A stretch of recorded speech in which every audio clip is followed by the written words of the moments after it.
ഇപ്പോൾ CPM ആലപ്പുഴ ജില്ലാ secretary R Nasar ചേരുന്നുണ്ട്.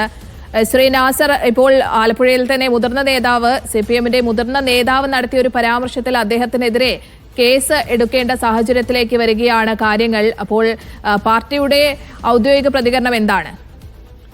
മുതിർന്ന നേതാവായിട്ടുള്ള സഖാവിന്റെ ഒരു പ്രസ്താവന ആദ്യം വന്നു. ആ വന്ന പ്രസ്താവന അങ്ങനെയല്ല, അദ്ദേഹം അത് അല്ല ഉദ്ദേശിച്ചെന്ന് പറഞ്ഞിട്ട് അദ്ദേഹത്തിന്റെ രണ്ടാമത്തെ പ്രസ്താവനയും വന്നു. അപ്പം പറഞ്ഞ കാര്യങ്ങൾ അദ്ദേഹം തന്നെ തിരുത്തിയിട്ടുണ്ട്.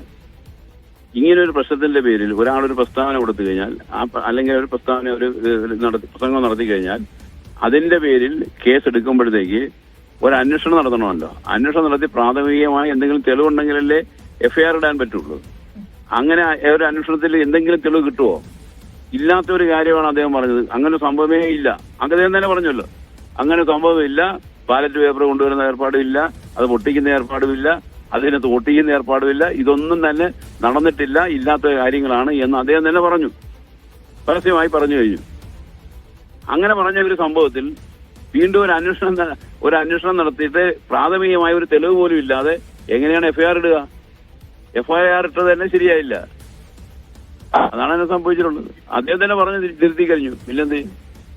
അതായത് ആദ്യഘട്ടത്തിൽ അദ്ദേഹം പറഞ്ഞിരുന്നത് താൻ കൊലക്കുറ്റമൊന്നും ചെയ്തിട്ടില്ല, ഏത് രീതിയിലുള്ള നിയമ നടപടികളാണെങ്കിലും അത് വരട്ടെ എന്നായിരുന്നു ആദ്യം സുധാകരന്റെ പക്കൽ നിന്ന് തന്നെ വന്ന കാര്യങ്ങൾ. അതിന് പിന്നാലെയാണല്ലോ അദ്ദേഹം താങ്കൾ ഇപ്പോൾ സൂചിപ്പിച്ചതുപോലെ അദ്ദേഹത്തിന്റെ ഭാഗത്ത് നിന്ന് താൻ കുറച്ച് ഭാവന ചേർത്ത് പറഞ്ഞതാണ് എന്ന കാര്യം പറഞ്ഞത്. അപ്പോൾ ഇതുമായി ബന്ധപ്പെട്ട് കേസ് വരുമെന്ന കാര്യമൊക്കെ തന്നെ സുധാകരൻ ആദ്യഘട്ടത്തിൽ തന്നെ അറിയുമല്ലോ, കാരണം നിയമപരമായ പരിജ്ഞാനമുള്ള ഒരു വ്യക്തിയാണല്ലോ അദ്ദേഹം. അദ്ദേഹം പറഞ്ഞ കാര്യത്തിൽ ഇങ്ങനെ ിലേക്ക് ബാലറ്റ് പേപ്പർ ശേഖരിച്ച് ഇങ്ങനെ ചെയ്തിട്ടുണ്ടെങ്കിലല്ലേ പ്രശ്നമുള്ളൂ. അദ്ദേഹം അങ്ങനെ പറഞ്ഞു. അങ്ങനെ സംഭവമില്ല, ഇല്ലാത്തൊരു കാര്യമാണ് പറഞ്ഞത്. അങ്ങനെ ഒരു കാര്യം പറഞ്ഞു. ആ ഇല്ലാത്തൊരു കാര്യത്തെ സംബന്ധിച്ച് എങ്ങനെ FIR ഇടുന്നത്? അന്വേഷണം പോലും നടത്താതെ എങ്ങനെയാണ് FIR ഇടുന്നത്? പ്രാഥമിക ഒരു അന്വേഷണം നടത്തണ്ടേ? അന്വേഷണം എന്തെങ്കിലും തെളിവുണ്ടോ? തെളിവ് കിട്ടിയിട്ടാണോ അവർ FIR ഇടുന്നത്? ഒരു തെളിവില്ല. തെളിവില്ലാതെ FIR ഇടുകയാണ് ഇത് ശരിയാ? അത് ശരിയായ നടപടിയല്ല. FIR ഇട്ട് കേസ് അന്വേഷണം നടത്തിയാൽ എനിക്ക് എന്തെങ്കിലും കിട്ടുമോ? ആർക്കെങ്കിലും എന്തെങ്കിലും കിട്ടുമോ? കാരണം ഒരു സംഭവമില്ല, ഇല്ലാത്തൊരു കാര്യമാണ്. ഇല്ലാത്തൊരു കാര്യത്തെ കുറിച്ച് നിങ്ങൾ എത്ര തന്നെ അന്വേഷിച്ചാലും ശരി, ഏതെങ്കിലും തെളിവ് കിട്ടുമോ? കേസ് വരുമോ? അതായത് ഇതുമായി ബന്ധപ്പെട്ട് പാർട്ടിക്കുള്ളിൽ ഏതെങ്കിലും രീതിയിലുള്ള നടപടികൾ ഉണ്ടാകാൻ സാധ്യതയുണ്ടോ? അത് വേറെ, അത് ഞങ്ങളുടെ പാർട്ടിയുടെ കാര്യമല്ല, അത് ഞങ്ങളല്ല ആലോചിക്കുന്നത്. അപ്പോൾ പാർട്ടി സുധാകരനൊപ്പം തന്നെ നിൽക്കുമെന്നാണല്ലേ? അങ്ങനെ നിങ്ങൾ അങ്ങനെ ചിന്തിക്കുക. ഒരു സംഭവം ഉണ്ടായി, അതിനെ സംബന്ധിച്ച് പാർട്ടി ചർച്ച ചെയ്യേണ്ട കാര്യങ്ങളാണ് പാർട്ടി ചർച്ച ചെയ്യും. അത് തന്നെ, അല്ല വേറെ കാര്യം.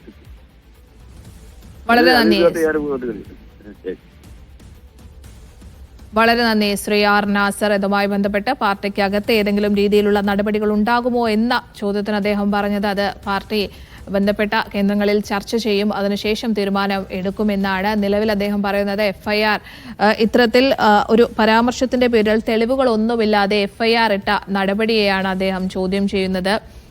എന്നാൽ ആദ്യഘട്ടത്തിൽ തന്നെ പോലീസ് ഇതുമായി ബന്ധപ്പെട്ട് കേസെടുക്കേണ്ടതുണ്ടോ എന്ന രീതിയിൽ നിയമോപദേശമൊക്കെ തേടിയിരുന്നു. അതിന് പിന്നാലെയാണ് ഇപ്പോൾ ആലപ്പുഴ സൗത്ത് പോലീസ് കേസെടുത്തിരിക്കുന്നത്. ജനപ്രാതിനിധ്യ നിയമത്തിലെ ബൂത്ത് പിടുത്തം ഉൾപ്പെടെയുള്ള കുറ്റങ്ങൾ ചുമത്തിയാണ് കേസെടുത്തത്. ഇതുമായി ബന്ധപ്പെട്ട് ഇന്നലെ അമ്പലപ്പുഴ തഹസിൽദാർ അടക്കം സുധാകരന്റെ വീട്ടിലെത്തി പ്രാഥമിക മൊഴിയടക്കം രേഖപ്പെടുത്തിയിരുന്നു. ഇനിയിപ്പോൾ കേസെടുത്തതിന് പിന്നാലെയും പോലീസ് ഇത്തരത്തിൽ മൊഴി രേഖപ്പെടുത്താനുള്ള കാര്യങ്ങളിലേക്കൊക്കെ തന്നെയായിരിക്കും നീങ്ങുക. കാരണം 36 വർഷം മുൻപ് നടന്ന ഒരു കേസാണ്, അത്രത്തോളം പഴക്കമുള്ള ഒരു കാര്യമാണ്. അതുകൊണ്ട് തന്നെ എങ്ങനെ കേസുമായി ബന്ധപ്പെട്ട് തെളിവുകൾ ശേഖരിക്കും എന്ന കാര്യത്തിലൊക്കെ തന്നെ പോലീസിന്റെ കൂടിയാലോചനകൾ വേണ്ടതുണ്ട്.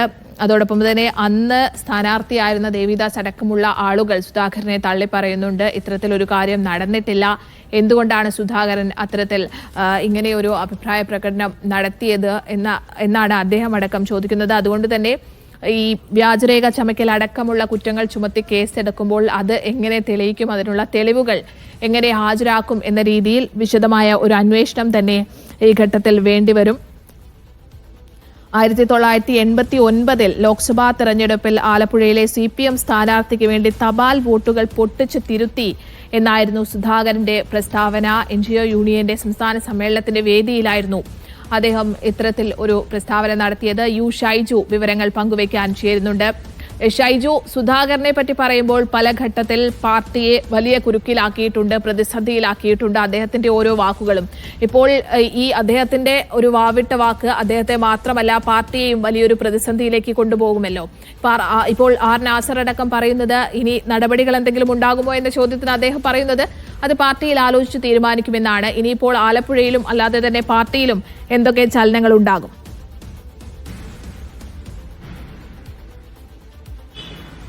സ്നേഹ സൂചിപ്പിച്ചതുപോലെ തന്നെയാണ് ജി സുധാകരനെ സംബന്ധിച്ചിടത്തോളം അദ്ദേഹം കേവലം ഒരു രാഷ്ട്രീയ നേതാവോ മുൻ മന്ത്രിയോ എന്നതിനൊക്കെ അപ്പുറത്തേക്ക് കാര്യങ്ങളെക്കുറിച്ച് വ്യത്യസ്ത വീക്ഷണങ്ങളും കാഴ്ചപ്പാടുകളും ഉള്ളയാളാണ്.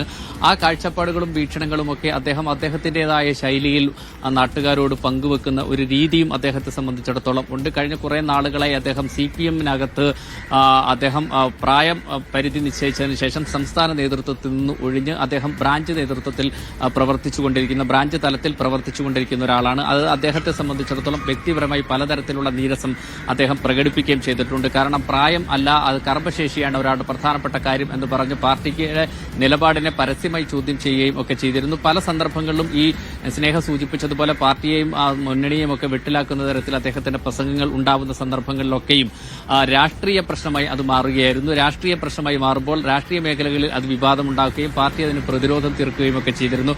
പാർട്ടിയുടെ ഈ വർഗ ബഹുജന സംഘടനകളിൽപ്പെട്ട, പ്രത്യേകിച്ച് അതിൽ വിദ്യാർത്ഥി യുവജന സംഘടനയിൽപ്പെട്ട ആളുകൾ സോഷ്യൽ മീഡിയയിലടക്കം ജി സുധാകരനെതിരെ രംഗത്ത് വന്നതുപോലും വലിയ വാർത്തയായ സന്ദർഭമുണ്ടായിരുന്നു.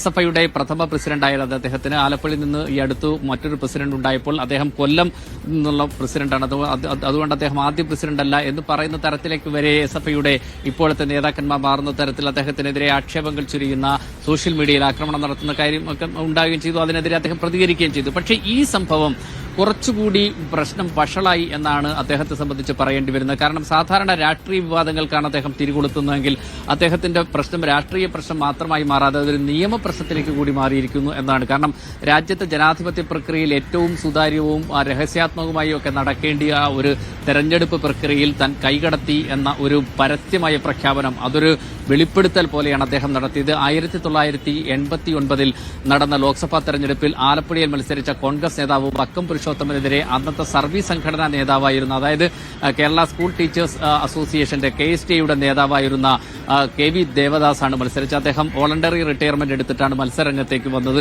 അന്ന് അദ്ദേഹം ആലപ്പുഴയിൽ പാർലമെന്റിലേക്ക് മത്സരിക്കുന്ന സന്ദർഭത്തിൽ ഇലക്ഷൻ കമ്മിറ്റിയുടെ, തെരഞ്ഞെടുപ്പ് കമ്മിറ്റിയുടെ സെക്രട്ടറിയായി പ്രവർത്തിച്ചയാളാണ് അന്ന് ജി സുധാകരൻ.